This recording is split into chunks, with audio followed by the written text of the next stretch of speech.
नमस्कार, शुभ संध्या, सत श्री अकाल, गुड इवनिंग। जिंदा रहने के लिए तेरी कसम, एक मुलाकात जरूरी है सनम। भाई दोस्तों, सनम से मुलाकात जरूरी है कि नहीं, यह तो हम नहीं जानते, लेकिन हाँ, आपकी और हमारी मुलाकात बहुत अहम है, बहुत जरूरी है। भाई इस बात में तो कोई शक है ही नहीं।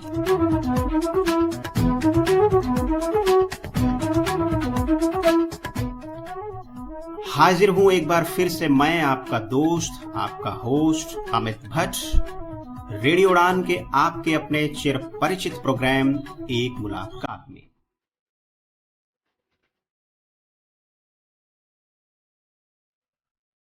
भाई दोस्तों, आज जिस वजह से हम एक दूसरे से बातचीत कर पा रहे हैं, ऑनलाइन एक दूसरे से जुड़ पा रहे हैं, और तमाम देश विदेशों में जिस तरीके से सोशल नेटवर्किंग के जरिए हम एक दूसरे से ऑनलाइन जुड़ पा रहे हैं, उसका पूरा श्रेय, उसका क्रेडिट जाता है आज की इंफॉर्मेशन टेक्नोलॉजी और कंप्यूटर टेक्नोलॉजी को।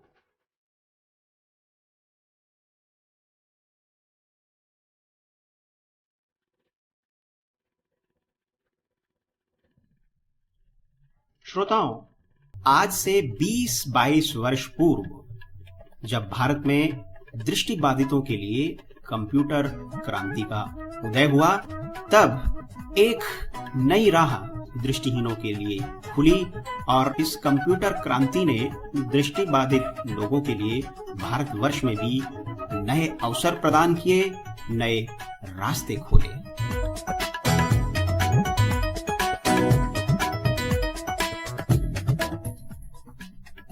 श्रोताओं, श्री दीपेंद्र कुमार मनोचा का नाम उन चंद लोगों में शामिल है, उनके नाम का शुमार उन गिने चुने लोगों में होता है जिन्होंने उस जमाने में, उस दौर में कंप्यूटर को सीखा, समझा और आगे चल के उस पर रिसर्च भी की, जबकि दृष्टिबाधितों के लिए कंप्यूटर टेक्नोलॉजी अपनी शैशव अवस्था में थी, यानी अपनी इनिशियल स्टेज में थी।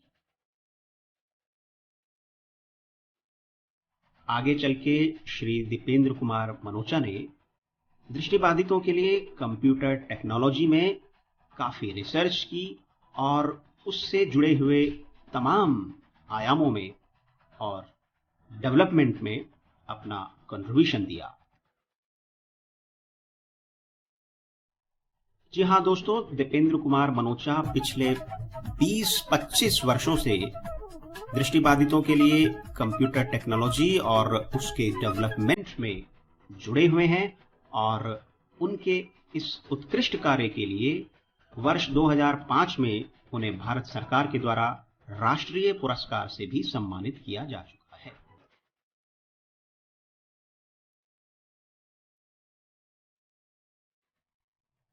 दोस्तों, 30 सितंबर सन 1967 में जन्मे दीपेंद्र कुमार मनोचा वर्तमान समय में सक्षम ट्रस्ट के मैनेजिंग ट्रस्टी हैं।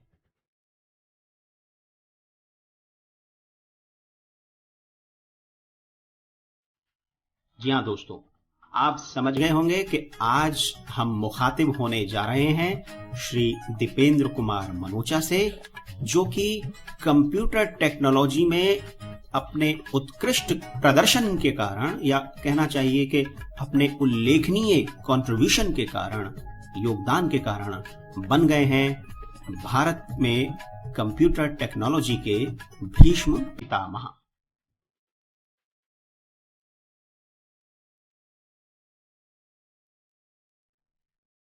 दोस्तों, आप सुन रहे हैं प्रोग्राम एक मुलाकात, हमेशा की तरह है अपने ऑनलाइन रेडियो स्टेशन रेडियो उड़ान पर। लॉग ऑन कीजिए www.radioudan.com। Sir, welcome to programme एक मुलाकात। मैं आपका इस्तकबाल करता हूं रेडियो उड़ान के प्रोग्राम एक मुलाकात में। बहुत बहुत शुक्रिया, और सुनने वालों को भी मेरा नमस्कार। सर, जब हम दृष्टिहीन लोगों के बारे में बात करते हैं, और ख़ास तौर पर जब हम उनसे जुड़ी हुई कंप्यूटर टेक्नोलॉजी के बारे में बात करते हैं, तो दीपेंद्र कुमार मनोचा का नाम स्वाभाविक तौर पर आ जाता है। मैं प्रोग्राम के आगाज में आपके उस दौर के बारे में बातचीत करना चाहूँगा। सबसे पहले जब 1990 के शुरुआती दशक में आप म्यूज़िक में एमफिल कर रहे थे और फिर आपने पीएचडी में एडमिशन लिया संगीत के क्षेत्र में ही, लेकिन फिर पीएचडी करते करते एकाएक आपका रुझान कंप्यूटर के क्षेत्र में चला गया कहना चाहिए। किस तरीके से आप कंप्यूटर से जुड़े और म्यूज़िक से एकदम कंप्यूटर की फील्ड में आपका झुकाव कैसे हुआ? मैं चाहता हूँ सबसे पहले आज हम अपने लिसनर्स के लिए आपकी जुबानी इस कहानी की शुरुआत करते हैं। ये फील्ड्स आपस में बहुत मुख्तलिफ फील्ड्स हैं, दूसरे से बहुत अलग हैं, लेकिन ये रुझान गया सिर्फ इस वजह से कि कंप्यूटर टेक्नोलॉजी की तरफ का रुझान नहीं था। ये रुझान था सिर्फ एक ऐसी टेक्नोलॉजी की तरफ जो मुझे एम्पावर कर रहा था कि मैं खुद लिख सकता हूँ और खुद पढ़ सकता हूँ, इस तरीके से लिख सकता हूँ जिसको कि बाकी सब लोग पढ़ सकें, और उस चीज़ को पढ़ सकता हूँ जो कि बाकी लोग जिस तरह से लिख रहे हैं।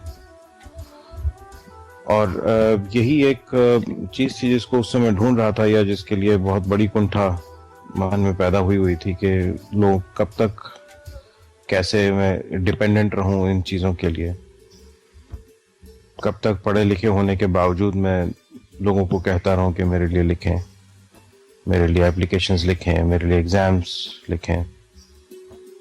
तो ये बात मुझे तो कम से कम उस समय एक्सेप्टेबल नहीं थी कि मैं सारी ज़िंदगी पढ़ लिखने के बाद भी लोगों पर डिपेंडेंट रहूं, छोटी से छोटी लिखने और पढ़ने की चीज़ों के ऊपर भी। तो जब national association for the blind में और उससे पहले भी रेटिनाइटिस पिगमेंटोसा सोसाइटी के अंदर जब इस टेक्नोलॉजी के बारे में सुना, और फिर national association for the blind में इसको एक्चुअली खुद जा करके देखा, तो उससे ये लगा कि भाई ये टेक्नोलॉजी में पूरी पोटेंशियल है कि ये इस जो परेशानी है उस परेशानी का पूरा हल दे सकती है। साथ ही ये भी देखा कि national association for the blind में एक Braille printer, computerised Braille printer आके रखा हुआ है, एक स्कैनर आके रखा हुआ है, लेकिन उसका उपयोग नहीं हो रहा था।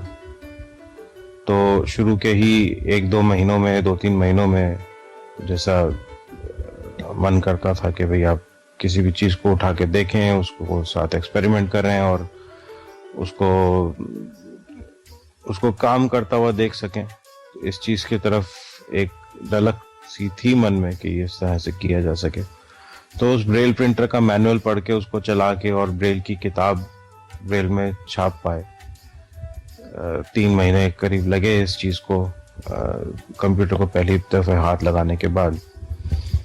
तो उससे जो सेटिस्फैक्शन मिला और जो एक रास्ता जो खुलता हुआ सामने दिखा, वो इतना बड़ा था। और फिर ये भी लगा कि मैं जैसे मिडिल क्लास फैमिली को बिलोंग करता हूँ, जिस तरह की इकोनॉमिक कंडीशन है और जिस कंडीशन में मुझे इस टेक्नोलॉजी का एक्सपोजर मिला, मुझे लगा कि ये अपॉर्चुनिटी हिंदुस्तान भर में कितने लोगों के पास मिली होगी। मैं गिने चुने पहले कुछ व्यक्तियों में था जिसको ये अपॉर्चुनिटी मिली देखने की। तो लगा कि ये एक रिस्पॉन्सिबिलिटी है कि मैं इस चीज़ को आगे बढ़ाऊं, ताकि ये चीज़ जो है वो सिर्फ मैं अपने यूज़ कर लेकर के और ना बैठ जाऊं, बल्कि इतनी बड़ी पोटेंशियल है और इतना बड़ा हमारा देश है जिस तक ये टेक्नोलॉजी अगर पहुंचानी है, तो यही मन में आया कि भाई इस अगर पीएचडी करनी है और अगर रिसर्च करनी है तो क्यों ना इस फील्ड में की जाए, जिससे कि कई सारे लोगों को, कई हजारों लोगों को ये टेक्नोलॉजी पहुंचाई जा सके। और उसी समय में ये भी बात उठी कि भाई मुझे भी लोगों ने कहा कि आप ये टेक्नोलॉजी सीखिए और क्यों नहीं आप यूएसए चले जाते हैं, और वहाँ पर बहुत अपॉर्चुनिटीज़ हैं आपके जैसे ब्राइट यंगस्टर्स के लिए। तो लगा मन में यही कि क्यों ना यूएसए को यहाँ लाया जाए। और उसी दौरान में ये भी देखने को आया कि एक रिटायर्ड आर्मी ऑफिसर थे जिनको कि युद्ध के दौरान इंजरी के कारण उनकी विजन चली गई थी और वो भी कंप्यूटर सीख कर आए थे, लेकिन उनको कंप्यूटर सीखने के लिए साउथ अफ्रीका जाना पड़ा। यानी आर्मी ने उनको साउथ अफ्रीका भेजा सिर्फ कंप्यूटर सीखने के लिए। और हमारे यहाँ से भी ये कहा जाता था कि आप यूएसए जाइए, वहां पे कंप्यूटर पे लोग काम करते हैं, ब्लाइंड पर्सन जो है वो कंप्यूटर पे काम कर सकते हैं। बड़ी अजीब सी मुझे ये बात लगी कि ये टेक्नोलॉजी यहाँ सामने रखी है और सिर्फ इसलिए कि यहाँ पर ठीक तरीके से उसका कोई इंफ्रास्ट्रक्चर नहीं है लोगों को सिखाने के लिए, इसलिए लोग जो कि अफोर्ड कर सकते हैं उनको साउथ अफ्रीका और यूएसए जाना पड़ता है इस चीज को सीखने के लिए। तो ये गैप सामने बड़ा सा दिखाई दिया, जिसकी वजह से इस काम को फिर करना शुरू किया उस समय। जी sir, you were one of the pioneers to learn the computer technology using screen reading application in that era, as I know. तो जब कोई भी चीज़ अपनी इनिशियल स्टेज में होती है, शुरुआती दौर में जब कोई चीज़ होती है, तो उसको सीखने समझने में थोड़ा चैलेंजेस आते हैं, कुछ चुनौतियों का सामना करना पड़ता है। तो उस समय जब ये, जैसा कि मैंने कहा कि शुरुआती समय था, धीरे धीरे कंप्यूटर टेक्नोलॉजी का भारत में विकास हो रहा था और आपने जो इन्हांसमेंट है कंप्यूटर टेक्नोलॉजी में, उसमें भी आपका कंट्रीब्यूशन रहा है। तो शुरुआत में जैसे कि आपने अभी कहा कि कुछ चंद लोगों में आप भी थे कंप्यूटर जब आप सीख रहे थे, फिर बाद में आपने कंप्यूटर के इन्हांसमेंट में भी काम करना शुरू किया, उसमें काफ़ी रिसर्च आपने शुरू की। तो उस शुरुआती दौर में जो चुनौतियाँ आपके सामने थी, मैं चाहूँगा कि वो आप हमारे श्रोताओं के साथ शेयर करें।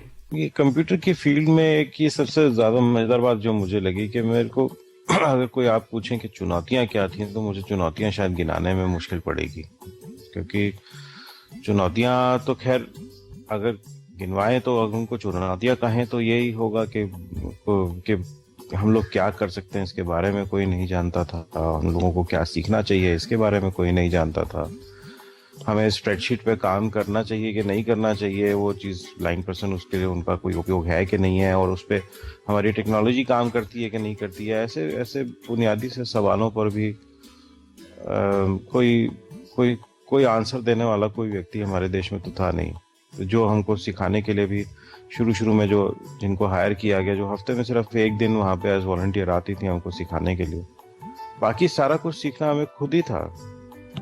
क्योंकि और वो भी जो सिखा रही थी उनसे हम लोग लड़ाई झगड़ा कर लिया करते थे कि भाई हमें तो स्प्रेडशीट सीखनी है। भाई वो कहते हैं कि स्प्रेडशीट का आप MS वर्ड स्टार सीखे ना, उसमें आप वर्ड स्टार के लिए ये कंप्यूटर बनाए, आप इसको सीखे, आप क्यों स्प्रेडशीट वगैरह ये इधर उधर की बातों में अपना टाइम खराब करना चाहते। तो ऐसी ऐसी बातें और ऐसी लड़ाइयाँ और इस तरह की जो लड़ाइयाँ हुई हैं, अब इनको चुनौती कह लें या मुझे कह लें कि हर दिन एक्चुअली आई काउंटेड के मुझे तो ये सब चीज़ें एज एक्साइटमेंट याद हैं कि हर रोज़ नया एक्साइटमेंट था, हर रोज़ आप एक नई चीज़ सीख रहे थे और वो नया एक रास्ता हमारे सामने खुल रहा था। आपने बिल्कुल ठीक कहा कि चुनौतियों के साथ साथ अगर रोचकता का या एक्साइटमेंट का या कुछ कर गुजरने की कहना चाहिए तमन्ना का अगर समावेश हो जाए तो चुनौतियों को पार पाने का मज़ा ही कुछ और होता है, उनका सामना करने का मज़ा ही कुछ और होता है। कंप्यूटर टेक्नोलॉजी के बारे में और आपके जीवन के तमाम पहलुओं के बारे में मैं आगे चल के आपसे और चर्चा करूंगा, लेकिन अभी मैं उस दौर में जाना चाहता हूं जहां से होकर हर इंसान को गुजरना होता है, और वो होता है इंसान की जीवन का प्रारंभिक दौर।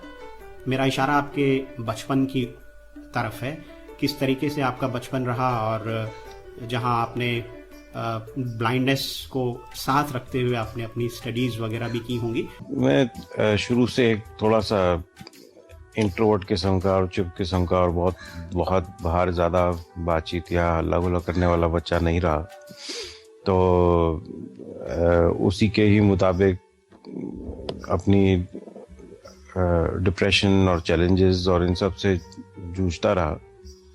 और क्योंकि ये रेटिनाइटिस पिगमेंटोसा का था और मैं उतना भाग्यशाली नहीं था कि रेटिनाइटिस पिगमेंटोसा में जितने देर तक लोगों की विजन रहती है उतनी विजन मेरी रहे, यानी 6ठी क्लास के अंदर ही मेरी रीडिंग पावर चली गई थी। तो उस टाइम में जो बाकी सारे बच्चे हैं आपकी उम्र के, बाकी कजन्स जिस तरह से भाग दौड़ कर रहे हैं, वो उम्र चंचल उम्र होती है। कोई जना बैठ करके आधा घंटा बैठ के गप्पे नहीं मारता। जी। जितने हम उम्र हैं वो सब उठ के भागते हैं। कभी कोई किसी का पीछा कर रहा है तो कभी कुछ भाग दौड़ वाले काम कर रहा है, और एक साथ एक जगह पे बैठना तो खैर मतलब ही नहीं है।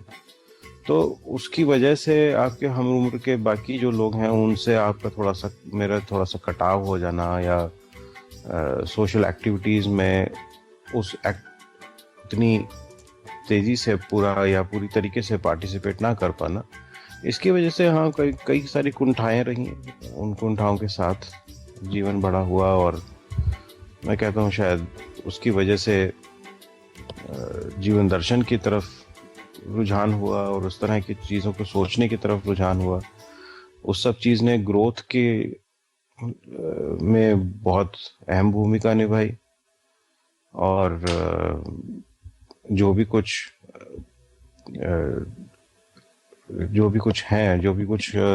बन पाए या जो भी कुछ काम कर पाए, उन सब चीज़ों में उस दौर का काफ़ी बड़ा योगदान है। मैं कहूँगा कि वो सब सोच उसी दौरान डेवलप हुई।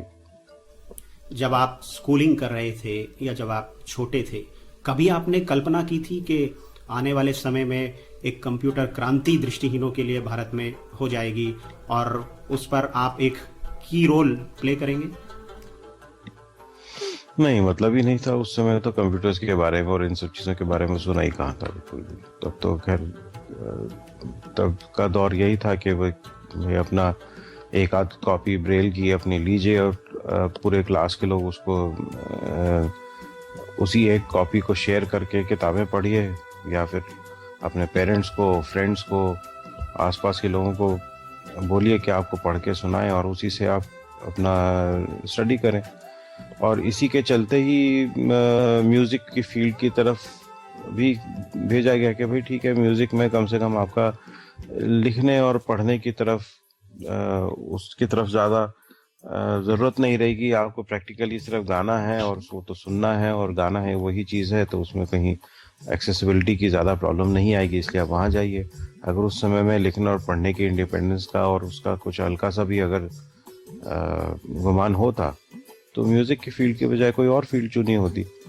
और क्योंकि ज़्यादा मेरा रुझान, मैं तो शुरू में ही जो मुझे सब्जेक्ट्स अच्छे लगा करते थे वो मैथमेटिक्स और साइंस ही अच्छे लगते थे। लेकिन क्योंकि उस समय सब लोग एडवाइस यही किया करते थे, एक स्टीरियोटाइपिंग थी कि आपको म्यूज़िक की तरफ जाना है, इसलिए म्यूज़िक की तरफ बढ़ लिए।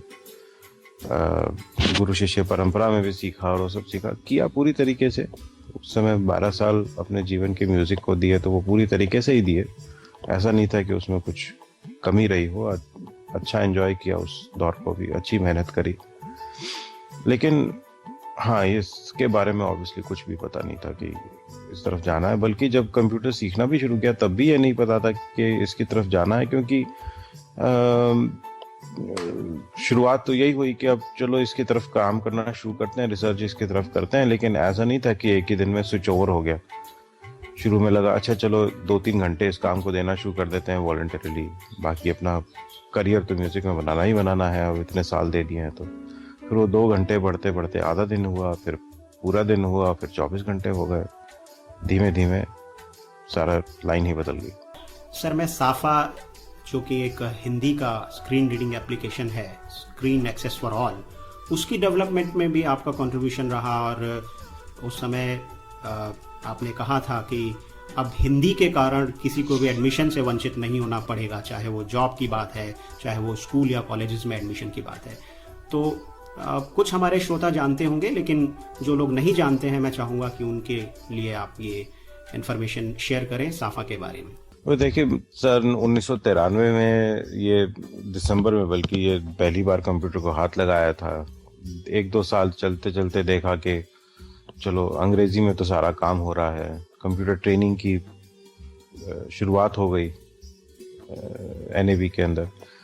लेकिन वहाँ बैठ के सही महीनों में यही लगा मुझे कि उस टाइम पे कि जैसे कि मैं कोई अंग्रेज़ों का एजेंट हूँ, और वो गुलामी के दिन याद आ रहे थे उस टाइम पे कि कोई जना मेरे सामने आए और मुझे कहे कि जो मेरा मीडियम ऑफ इंस्ट्रक्शन हिंदी है, तो मैं उसको बाहर का रास्ता दिखा दूं कि नहीं भैया, आपके लिए हमारे पास कुछ नहीं है, आप बाहर जाइए। तो बड़ा अजीब सा लगा मुझे कि यार, इंडिया में बैठ के, हिंदुस्तान में बैठ के हम लोग ये सब काम कर रहे हैं और अपनी लैंग्वेजेस में जो काम करना चाहे उसके लिए हमारे पास कुछ नहीं है।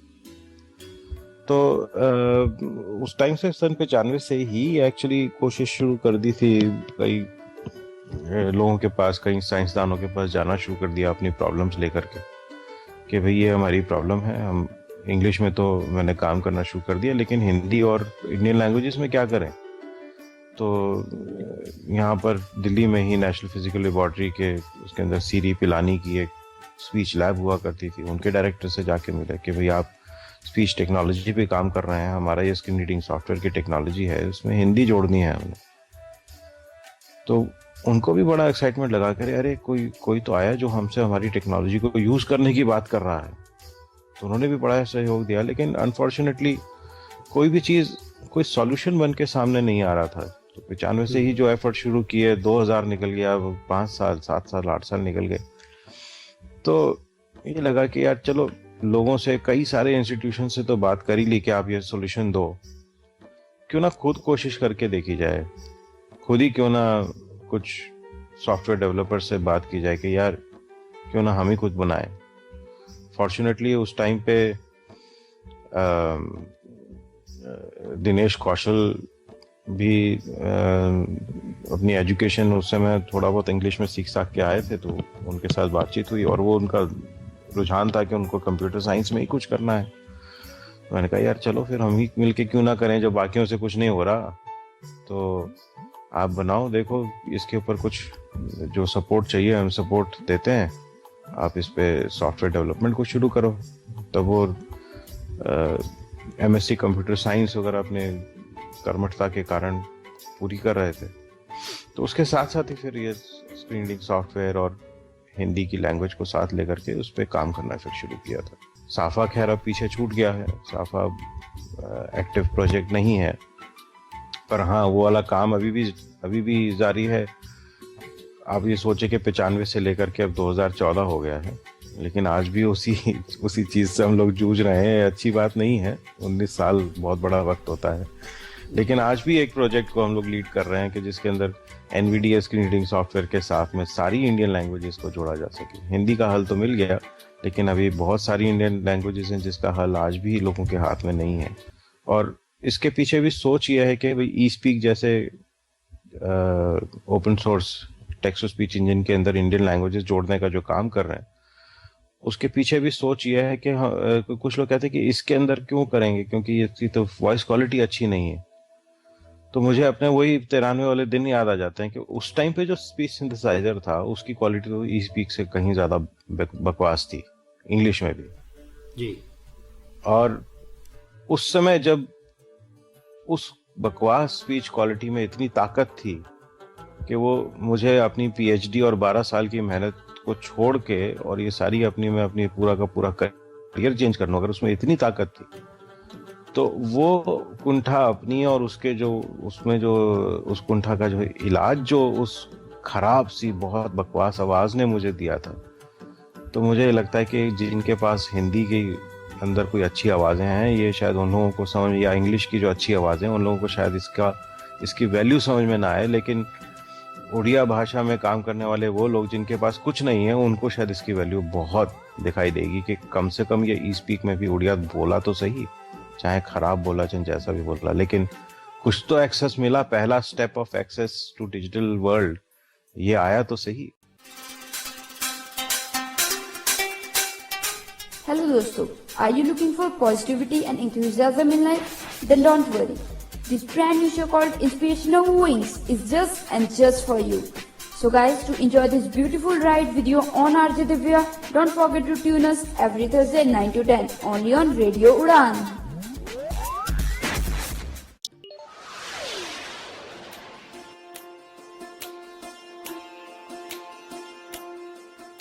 आप सुन रहे हैं एक मुलाकात आरजे अमित के साथ।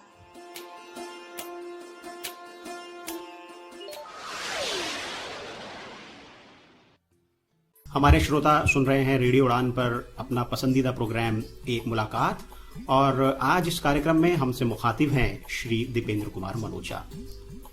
सर, इंडिया में तो आपने कंप्यूटर टेक्नोलॉजी के चलते काफ़ी काम किया है उस पर, लेकिन इंटरनेशनली भी आप काफ़ी इन्वॉल्व रहे हैं, काफ़ी ओवरसीज कंट्रीज़ में आपका जुड़ाव रहा है और काफ़ी अंतर्राष्ट्रीय इस तरह के संगठनों से आपका जुड़ाव रहा है। मैं संक्षिप्त में जानना चाहूँगा एशियन ब्लाइंड यूनियन के बारे में, कैसे आप इस संगठन से जुड़े और इस संगठन की कुछ गतिविधियों के बारे में मैं चाहूँगा कि आप हमारे श्रोताओं को बताएं। देखें कि एक्चुअली जो वर्ल्ड बॉडी है वो है वर्ल्ड ब्लाइंड यूनियन, जो कि इंटरनेशनल बॉडी है, जो कि ब्लाइंड पर्सन्स की आवाज़ है। एक यूनियन है जिसमें पूरे दुनिया के, आप सोचें कि 190 कंट्रीज़ जिसमें इस यूनियन के मेंबर्स हैं। यूएन की मेंबरशिप ही 194 कंट्रीज़ की है और इस वर्ल्ड ब्लाइंड यूनियन की मेंबरशिप 190 कंट्रीज़ की है। तो पूरे दुनिया के ब्लाइंड पर्सन्स की आवाज़ के रूप में इस वर्ल्ड ब्लाइंड यूनियन को देखा जाता है, चाहे वो यूनियन यूनाइटेड नेशंस हो या कोई भी और इंटरनेशनल इदारा हो या कोई भी ऑर्गेनाइजेशन हो। वो वर्ल्ड ब्लाइंड यूनियन को एक ऑथेंटिक आवाज़ मानती है ब्लाइंड पर्सन्स की, जहाँ पर कि हर कंट्रीज़ के डेलीगेट्स उसमें मौजूद हैं। एक region West Asia, South Asia and Central Asia, इन 3 रीजन्स को मिलाकर के एशियन ब्लाइंड यूनियन का एक रीजन बनाया हुआ है। इसी वर्ल्ड ब्लाइंड यूनियन के अंदर ही इंटरनेशनल ऑर्गेनाइजेशंस, ये जैसे डेजी कंसोर्टियम जिसके लिए मैं काम करता हूँ, या ICEVI जो एजुकेटर्स ऑफ द ब्लाइंड के लिए जो इंटरनेशनल एजेंसी है, या साइट सेवर्स या क्रिस्टोफर ब्लाइंड एंड मिशन, ये जो इंटरनेशनल लेवल पे जो काम करती हैं, ये ऑर्गेनाइजेशंस भी ऑर्गेनाइजेशनल मेंबरशिप लेती हैं वर्ल्ड ब्लाइंड यूनियन की। मेरा अपना जुड़ाव हाँ एशियन ब्लाइंड यूनियन लेवल पे काफ़ी टाइम पहले रहा, मतलब 1998 में यूथ कमेटी का, वर्ल्ड ब्लाइंड यूनियन की यूथ कमेटी का मेंबर बना। पहली बार वो youth committee world blind union में बनी थी, तो उसका मैं मेंबर बना। उसी का ही फिर एशियन ब्लाइंड यूनियन में यूथ कमेटी बनाई गई, वहाँ उस एशियन ब्लाइंड यूनियन की यूथ कमेटी का मैं चेयर रहा सन 2000 तक। उसके बाद फिर टेक्नोलॉजी कमेटी जो वर्ल्ड ब्लाइंड यूनियन की थी, उसका काफ़ी वक्त तक मैं मेंबर रहा हूँ और अभी भी उसका मेंबर हूँ। जैसा कि आपने कहा कि आप डेजी कंसोर्टियम के साथ जुड़े हुए हैं, उस प्रोजेक्ट के साथ आप जुड़े हुए हैं लंबे समय से। डेजी फॉर ऑल के साथ भी आप जुड़े हुए हैं, जहाँ तक मैं समझता हूँ। बहुत से हमारे लिसनर्स जानते होंगे डेजी यानी डिजिटल एक्सेस इंफॉर्मेशन सिस्टम के बारे में, लेकिन फिर भी जो कुछ लोग हमसे नए जुड़े हैं या इस टेक्नोलॉजी से जो नए जुड़ रहे हैं, मैं चाहूँगा कि डेजी के संदर्भ में भी आप कुछ चीज़ें हमारे लिसनर्स के साथ शेयर करें ताकि वो उसका लाभ उठा सके। डेजी का ताल्लुक एक्चुअली एक स्टैंडर्डाइजेशन से है, और जिस प्रॉब्लम को डेजी हल करना चाहता है वो वही है जिसकी वजह से मैं इस फील्ड में हूँ, और वो है कि आपको पढ़ने के लिए किताबें मिल सकें। हमें जिन लोगों को दिखाई नहीं देता वो लोग खुद अपनी किताबें पढ़ सकें। इस फील्ड के ऊपर डेजी एक इंटरनेशनल लेवल पे काम करता है। डेजी कंसोर्टियम एक संस्था है जो कि जिसके अंदर गवर्नमेंट और नॉट फॉर प्रॉफिट ऑर्गेनाइजेशंस ही जिसकी मेंबर हैं। लगभग 55 देशों से उसके मेंबर हैं डेजी कंसोर्टियम में, और ये सब ऑर्गेनाइजेशंस पर्सन्स विद ब्लाइंडनेस को लाइब्रेरी सर्विसेज उपलब्ध कराती हैं।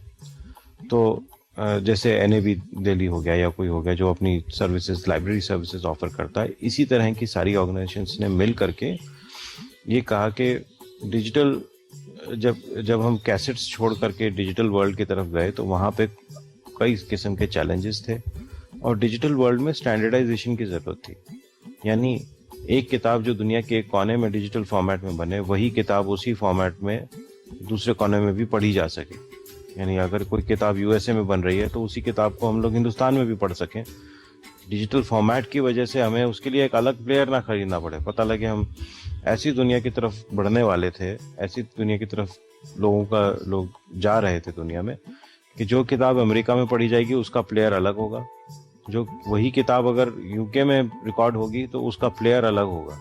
तो इस तरह की नॉन स्टैंडर्डाइजेशन से दुनिया जूझने लगी थी।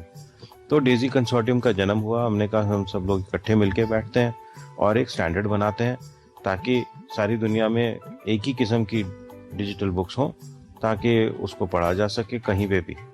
तो डेजी कंसोर्टियम का मेन काम इसी स्टैंडर्डाइजेशन का ही है, और नेटवर्किंग का है, और कोऑर्डिनेशन का है, रिसोर्स शेयरिंग का है। और इसमें फिर क्योंकि डिजिटल बुक्स में काफ़ी फैसिलिटीज़ उपलब्ध हो कराई जा सकती हैं, क्योंकि डिजिटल बुक्स हैं उसमें सिर्फ ऑडियो बुक्स नहीं है, उसमें ई टेक्स्ट भी मौजूद है, उसमें सिंक्रोनाइजेशन भी है, उसको ब्रेल में भी कन्वर्ट किया जा सकता है अगर वो टेक्स्ट फॉर्मेट उसमें है तो। प्लस इसके अंदर नेविगेशन बहुत है, यानी आप जैसे किताब पढ़ना चाहते हैं तो किसी पेज पे जंप करना, सेंटेंस बाय सेंटेंस इसको पढ़ पाना, तो ये सारी सुविधाएं डिजिटल बुक्स में डाली गई। डेजी कंसोर्टियम के ने जो स्टैंडर्ड बनाया उसके अंदर ये सारी सुविधाएं एक किताब में डालने की कोशिश की गई जो कि ब्लाइंड पर्सन्स को दी जा सके। आप पूर्व में national association for the blind की आईटी डिवीजन में डायरेक्टर रह चुके हैं और फिर बाद में आपने सक्षम ट्रस्ट शुरू किया। मैं इस संस्था के बारे में चाहूँगा कि आप हमारे श्रोताओं को कुछ बताएं और क्या क्या लाभ हमारे उन दृष्टिहीन साथियों को मिल सकते हैं, पहुंच सकते हैं। सक्षम का जब शुरुआत हुई थी तो मैं national association for the blind में ही था। ऐसा नहीं था कि एक जगह से ख़त्म हुआ और दूसरी जगह शुरू हुआ, क्योंकि जब मैं एनएबी में था वहीं डेजी का काम शुरू हुआ और वहीं से ही सक्षम का भी काम शुरू हुआ। अलग अलग तरह के काम करने के लिए अलग अलग प्लेटफॉर्म्स की ज़रूरत रहती है, और सक्षम का की शुरुआत हुई थी एक काम को लेकर जिसको कि एनएबी में नहीं किया जा सकता था, उसके लिए सक्षम को की स्थापना करी थी। और वो था कि एड्स एंड अप्लायंसेस कैसे हम पूरे देश में टेक्नोलॉजी सॉल्यूशंस कैसे लोगों तक पहुंचा सकते हैं। एक कमी सामने दिख रही थी कि किसी को अगर एक स्टाइलिस भी लेना पड़े तो उसको बहुत ज़्यादा दूर तक ट्रैवल करना पड़ता था। एक केन टूट गई तो उस केन को लेने के लिए आपको कोई मेरठ में है तो उसको दिल्ली में आना पड़ेगा, कोई कहीं है तो उसको दूसरे शहरों में जाके छोटी छोटी चीज़ों के लिए बहुत भटकना पड़ता था। तो और एक बहुत बड़ी सी बात हो जाती थी उस टाइम कि भैया किसी को अगर टॉकिंग वॉच चाहिए, कोई घड़ी चाहिए बोलने वाली, तो हम लोग जुगाड़ ढूंढा करते थे। हमारे कुछ बड़े महारथी ब्लाइंड पर्सन्स हुआ करते थे जिनको पता होता था कि वो बोलने वाली घड़ी कहाँ मिलती है, तो सब लोग उनके पीछे रहते थे कि यार प्लीज़ हमें भी दिलवा दो। लाजपत राय मार्केट में जाके भटका करते थे कि यार बोलने वाली घड़ी शायद हमें कहीं से मिल जाए। और जो ये काम कर रहे थे हमें पता था कि भाई ये चीज़ हर एक के बस की नहीं है। तो सक्षम की शुरुआत इसी से हुई कि कैसे जब किसी को कोई किसी भी चीज़ की आवश्यकता हो वो कैसे किसी को उसी समय और उसके जहाँ वो है वहीं पर ही उपलब्ध कराई जा सके। इस उद्देश्य से सक्षम की शुरुआत हुई थी और उसमें नए नए टेक्नोलॉजी सॉल्यूशंस जोड़ने की कोशिश और नई डेवलपमेंट्स डालने की कोशिश, वो सब साथ में जुड़ते चले गए। कुछ और प्रोजेक्ट्स भी सक्षम में जुड़ गए, जैसे ऑडियो डिस्क्रिप्शन ऑफ मूवीज़, यानी मूवीज़ जिसके अंदर साइलेंट पोर्शंस हैं उसके अंदर ऑडियो डिस्क्रिप्शन ऐड किया जा सके। ऐसी कुछ 10-12 मूवीज़ सक्षम में उपलब्ध हैं। जो भी जने सुनना चाहें वो सक्षम को कांटेक्ट करके इसकी कॉपीज़ मंगवा सकते हैं। अच्छी मूवीज़ जैसी मुन्ना भाई MBBS और तारे ज़मीं पर और ब्लैक और ऐसी कई मूवीज़ हैं। एनिमेशन मूवीज़, चिल्ड्रन मूवीज़, जिनको कि बड़े आसानी से बड़े अच्छे से आपको एक नया एक्सपीरियंस मिलेगा जब आप इस किस्म की मूवीज़ को देखेंगे। कि आपने अगर ये पिक्चर पहले देखी भी है तब भी आप इसको देखेंगे तो आपको अचानक से लगेगा कि अरे अच्छा इसमें ऐसा भी था क्या। तो ये नए एक्सपीरियंस लीजिए। और बाकी टेक्नोलॉजी सॉल्यूशंस को जहाँ तक हो सके यूज़ करें और उससे अपनी ज़िंदगी बदलें। बिकॉज हम लोग क्या कर सकते हैं और क्या नहीं कर सकते हैं ये सिर्फ इस बात पे निर्भर है कि हमारे पास उस काम को करने के लिए अप्रोप्रिएट टूल्स अवेलेबल हैं कि नहीं है। जी, कैसे संपर्क कर सकते हैं जो लोग सक्षम से जुड़ना चाहते हैं या जो आपने प्रोडक्ट्स बताए हैं ख़ास तौर पे उन प्रोडक्ट्स को वो अगर लेना चाहते हैं तो saksham.org एक वेबसाइट है आपकी, उसके अलावा कैसे सक्षम तक पहुंचा जा सकता है?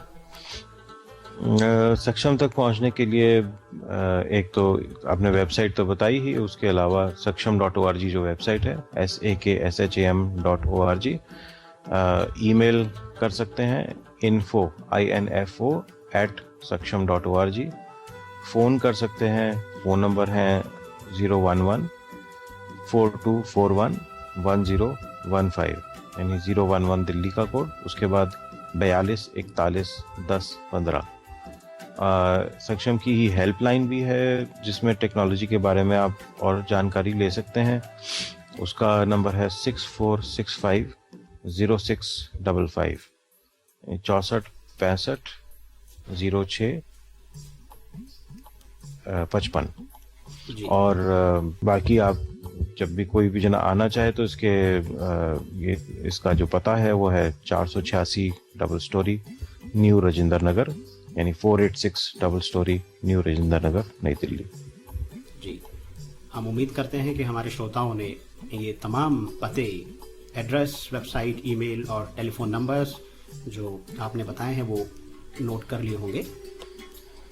हाल ही में सक्षम और आईआईटी की कोलैबोरेशन में एक इम्पॉर्टेंट डिवाइस, हम इसको कह सकते हैं, काफ़ी यूज़फुल है, और ये संयोग की बात है कि मैं भी इसका बखूबी इस्तेमाल कर रहा हूँ। मेरा इशारा अल्ट्रासोनिक स्मार्ट केन की तरफ है जो हाल ही में आपने लॉन्च की है। मैं चाहूँगा कि इस यूज़फुल डिवाइस के बारे में आप चलते चलते हमारे लिसनर्स को इन्फॉर्मेशन प्रदान करें। स्मार्ट केन का जो मेन मकसद है वो है कि जब हम वाइट केन यूज़ करते हैं तो नी अबव ऑब्स्टिकल्स हमारे डिटेक्ट नहीं होते हैं। तो कोई ट्रक अगर रास्ते में खड़ा है, कोई गाय रास्ते में खड़ी है, कोई बोर्ड ऐसा है जो कि ऊपर से फुटपाथ के ऊपर कोई बोर्ड स्टिल्ट्स के ऊपर लगा हुआ है, तो वो सब चीज़ें वाइट केन डिटेक्ट नहीं कर पाती है और उसके चलते कई बार चोट लग जाती है। तो स्मार्ट केन आपको वो सब चीज़ें डिटेक्ट करती है। स्मार्ट केन दूर से 3 मीटर के डिस्टेंस से ऑब्स्टिकल्स के होने का इंफॉर्मेशन हमें दे पाती है। स्मार्ट केन बिना किसी चीज़ को टच किए उसकी, यानी अगर वाइट केन तो आपको छू के पता लगेगा वाइट केन से कि कोई ऑब्स्टिकल है या नहीं है। और जैसे कि अगर आप समझ ही सकते हैं कि अगर गाय है, आपने उसको जाके डंडी छुआई और पता लगा कि हाँ वो है, तब तक तो शायद देर हो जाए। तो बिना छुए दूर से आप पता लगा सकें कि कोई ऑब्स्टिकल है और आप उससे बच के निकल सकें, ये क्षमता आपको स्मार्ट केन देती है। स्मार्ट केन में केन इंक्लूडेड है, मतलब जिस तरह से हम वाइट केन यूज़ करते हैं वही उसी तरीके से वाइट केन यूज़ करना है और उसके एडिशनल इन्फॉर्मेशन आपको ये मिलेगी। और मोबिलिटी विद डिग्निटी ये मूल मंत्र है जिसकी वजह से ये स्मार्ट केन बनाई है। और मेरे ख्याल से हिंदुस्तान में पहला ऐसा डिवाइस है जो ऐसी रिसर्च है जो कि एक प्रोडक्ट के रूप में, एक जिसमें इलेक्ट्रॉनिक्स वगैरह ये सब चीज़ें जुड़ी हुई हैं। हम अपने आज के इस प्रोग्राम के आखिरी मरहले में दाखिल हो चुके हैं। कुछ एक सवाल मेरे जहन में और हैं आपके लिए सर। मैं चाहूँगा कि हमारे श्रोताओं को आप बताएं कि आज जब हम 2014 में हैं और ज़माना बदल चुका है, दौर बदल चुका है, और जब हम मेन स्ट्रीमिंग वर्ड की बात करते हैं, उस समाज की मुख्य धारा की बात करते हैं, तो हम उसमें दृष्टिहीनों को पीछे नहीं छोड़ सकते। और दृष्टिहीन तमाम एरियाज़ में, तमाम क्षेत्रों में जो आज दृष्टिहीन लोग मकाम हासिल कर रहे हैं, जिसमें कि खुद आप एक प्रत्यक्ष उदाहरण हो, एक लाइव एग्जाम्पल हम कह सकते हैं। मैं चाहूँगा कि आप बताएं कि क्या इम्पोर्टेंस है आज के ज़माने में, ख़ास तौर पर पीपल विद विजन इम्पेयरमेंट के लिए, जहाँ तक टेक्नोलॉजी का सवाल है, कंप्यूटर्स का सवाल है, और ये कितना असेंशियल है कंप्यूटर हमारे लिए, किस तरीके से ये हमारी लाइफ में और उजाले ला जा सकता है बावजूद इसके कि कोई व्यक्ति दृष्टिहीन है। मेन स्ट्रीमिंग की तो एक ही लाइन में बात कर देनी कि भाई हमारे लिए कोई there is no country for the blind. हमें उसी समाज में रहना जिसमें बाकी सब है, उसी ट्रांसपोर्टेशन को यूज़ करना है जो बाकी यूज़ कर रहे हैं, उन्हीं स्कूलों में जाना है जो बाकी लोग जिन स्कूलों में जा रहे हैं, और उन्हीं जगहों पे अल्टीमेटली काम करना है जहाँ पे बाकी लोग काम कर रहे हैं। और बुक्स की फील्ड में डेजी में अगर मैं बात करूँ तो ये बात बड़ी अच्छे से उजागर हो सकती है। मिलियंस ऑफ डॉलर्स का बजट भी जिन कंट्रीज के पास था किताबें देने का, और जब तक वो किताबें अलग से ब्लाइंड पर्सन्स के लिए बना रहे थे, तो जितनी पब्लिकेशन मेन स्ट्रीम में होती है उसका मात्र 3%, 4%, 5% वो एक्सेसिबल फॉर्मेट में करवा पाते थे। फिर मेन स्ट्रीम का दौर आया जिसमें हम लोगों ने कहा कि मेन स्ट्रीम डिजिटल बुक्स हैं, उन्हीं को ही क्यों ना एक्सेसिबल कर दिया जाए। जब उसको एक्सेसिबल करने की तरफ हम लोग बढ़े तो सडनली ये 5% यूके के अंदर सडनली ये 5% 84% तक पहुंच गया। तो मेन स्ट्रीमिंग की जो इम्पोर्टेंस है वो उसको कभी भी कम नहीं किया जा सकता। और कंप्यूटराइजेशन और कंप्यूटर टेक्नोलॉजी इस मेन स्ट्रीमिंग के अंदर हमारी सबसे बड़ी साथी है। चाहे हम क्लासरूम में बैठे हैं तो चाहे ऑफिस में बैठे हैं, हमारी मेन स्ट्रीमिंग की कुंजी यही कंप्यूटर है।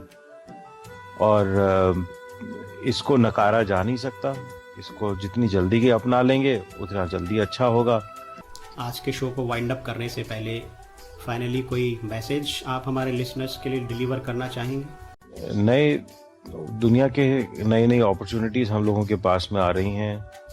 इंफॉर्मेशन टेक्नोलॉजीज ने नए रास्ते हमारे लिए खोले हैं। एम्प्लॉयमेंट के लिए आइडेंटिफिकेशन सिर्फ इस बात से होता है कि ब्लाइंड पर्सन को कंप्यूटर आता है कि नहीं आता है, और हम इस चीज़ को ध्यान में रख के और अपने आप को तैयार करें।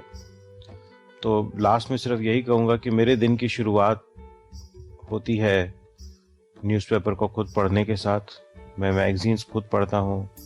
मैं अपने सारे चिट्ठियाँ लिखने पढ़ने का काम खुद करता हूँ। जहाँ मैं जॉब करता हूँ उसमें सारा दिन लिखना ही पढ़ने का काम ज़्यादा है। मेरे पास कोई असिस्टेंट नहीं है, मेरे पास कोई पर्सनल सेक्रेटरी नहीं है, सारे काम मैं खुद कर पाता हूँ। नेविगेशन से लेकर के मोबिलिटी, ये सारे काम इंडिपेंडेंटली मैं कर पा रहा हूँ। हिंदुस्तान में रह के, यहीं दिल्ली की भीड़ भरी इलाकों में रह करके मैं अगर ये सब काम कर पा रहा हूँ, तो ये जीवन, मेरा सपना ये है कि यही जीवन, यही इंडिपेंडेंस हिंदुस्तान के हर व्यक्ति के पास होनी चाहिए। सर, बहुत अहम बातें आपने हमारे श्रोताओं के साथ शेयर की प्रोग्राम एक मुलाकात के माध्यम से।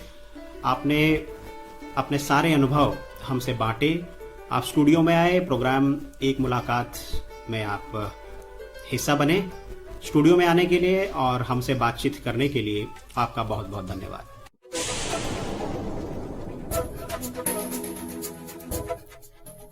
दोस्तों, ये थी आज की हमारी मुलाकात, हमारी बातचीत दीपेंद्र कुमार मनोचा के साथ।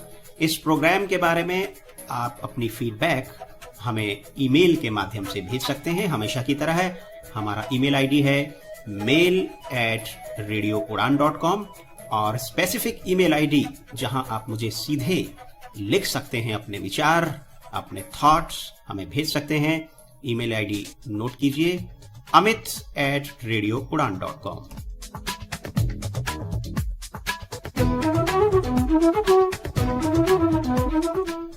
भाई दोस्तों, आपसे मैं मिलूंगा आज ही के दिन, अगले हफ्ते रात 9 बजे प्रोग्राम एक मुलाकात में।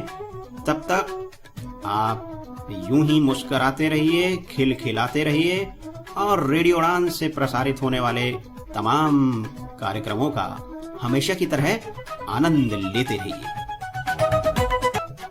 तो दोस्तों, आज के लिए सिर्फ इतना ही। फिर मिलेंगे। नमस्कार।